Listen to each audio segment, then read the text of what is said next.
চাওক, শিৱসাগৰ জিলাৰ দিখৌমুখৰ অন্তৰ্গত ৰূপহীমুখ অঞ্চলৰ একমাত্ৰ উচ্চ শিক্ষা অনুষ্ঠান হৈছিল ৰূপহীমুখ জনজাতি উচ্চ মাধ্যমিক বিদ্যালয়। এই আজি 22 তাৰিখ, যোৱাকালিৰ পৰা 21 আৰু 22 জানুৱাৰী 2025 তাৰিখে আমি দুদিনীয়াকৈ প্ৰাক্তন ছাত্ৰ ছাত্ৰী সমাৰোহ উদযাপন কৰা হৈছে। আজি চাওক, আপোনালোকৰ চেনেলৰ যোগেদি এটা কথা আমি জনাব বিচাৰিছোঁ। আজি 22 তাৰিখে আমাৰ বিদ্যালয়ৰ প্ৰতিষ্ঠা কৰা হৈছিল। এই প্ৰতিষ্ঠা দিৱস দিনাখনে আমি সমাৰোহ সুন্দৰভাৱে উদযাপন কৰিছোঁ।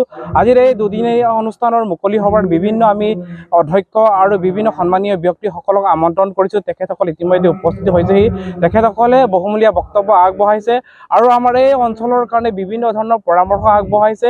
তাৰ সমান্তৰালকৈ আমাৰ এই অঞ্চলৰে উদীয়মান যুৱক ডক্টৰ ৰমেন কলিতাই বিভিন্ন বাৰ্তা প্ৰেৰণ কৰি দিনালৈকে আসাম এগ্ৰিকালচাৰ ইউনিভাৰ্চিটিৰ পৰা পোষ্ট ডক্টৰেট লাভ কৰিছে।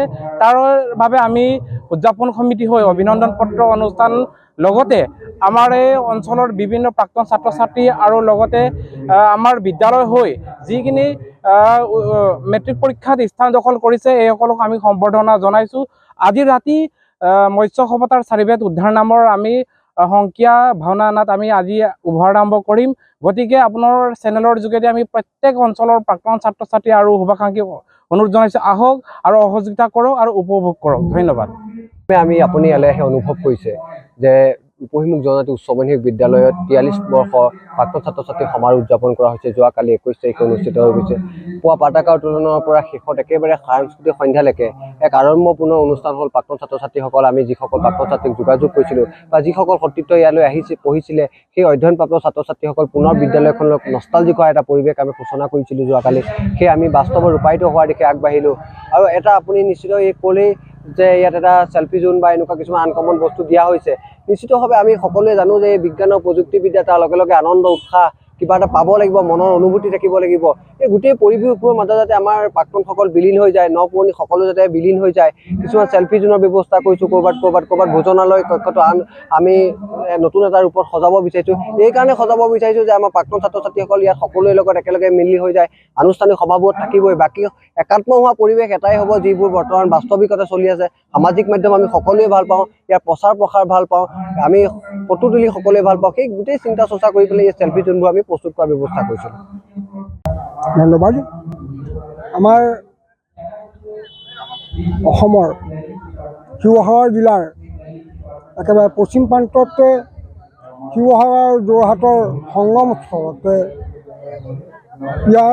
এই অঞ্চলৰ ৰাইজৰ এক দীৰ্ঘদিনীয়া সমস্যা আছিল উচ্চ শিক্ষাৰ বাবে ছাত্ৰ ছাত্ৰীসকলক দূৰলৈ পঠোৱাৰ।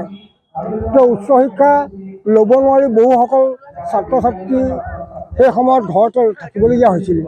কিন্তু 1981 চনতে এই অঞ্চলৰ স্বনামধন্য ব্যক্তিসকলে ইয়াতে এখন উচ্চ শিক্ষাৰ অনুষ্ঠান ৰূপহীমুখ জনজাতি হাইস্কুল নামৰ এখন বিদ্যালয় প্ৰতিষ্ঠা কৰাৰ প্ৰয়াস কৰিলে।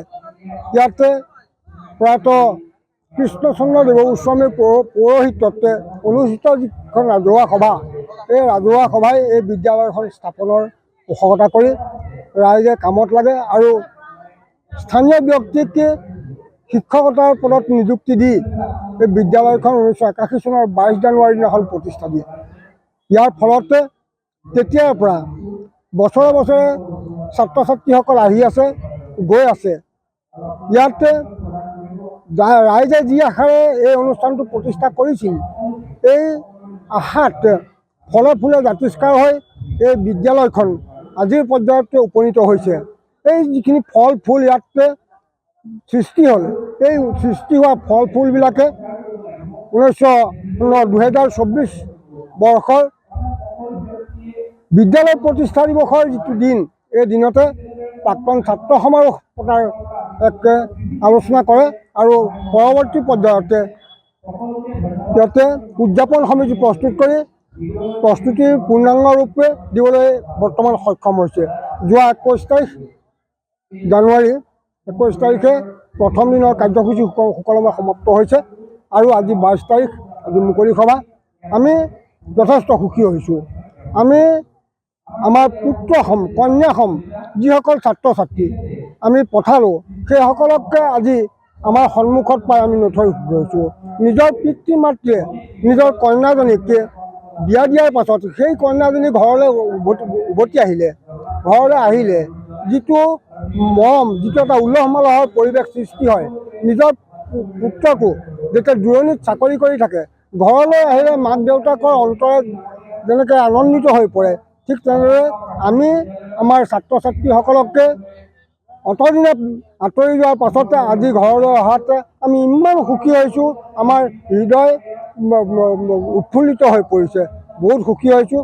আশা ৰাখিছোঁ আমাৰ ছাত্ৰ ছাত্ৰীসকলৰ যি উদ্যোগ, এই উদ্যোগতে আজি যিদৰে আমি আনন্দিত হৈছোঁ, ঠিক তেনেদৰে অদূৰ ভৱিষ্যতেও আমাৰ ছাত্ৰ ছাত্ৰীৰ যোগেদি এই অঞ্চলৰ উঠি অহা কণ কণ ছাত্ৰ ছাত্ৰীসকলেও তেওঁলোকৰ আদৰ্শৰে অনুপ্ৰাণিত হৈ যাতে আগবাঢ়ি যায় আৰু এই অঞ্চলৰ গৌৰৱ অৰ্জন কৰি দেশৰ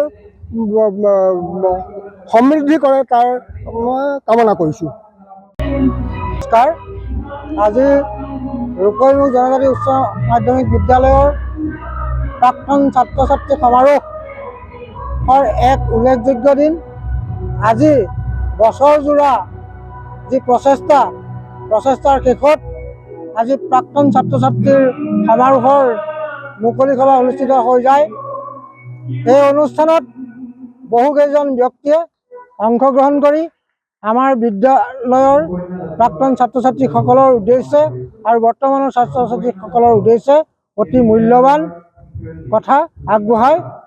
বিশেষকৈ ডক্টৰ সৌম্যজ্যোতি মহন্ত, শিৱসাগৰ বাণিজ্য মহাবিদ্যালয়ৰ অধ্যক্ষ, ডক্টৰ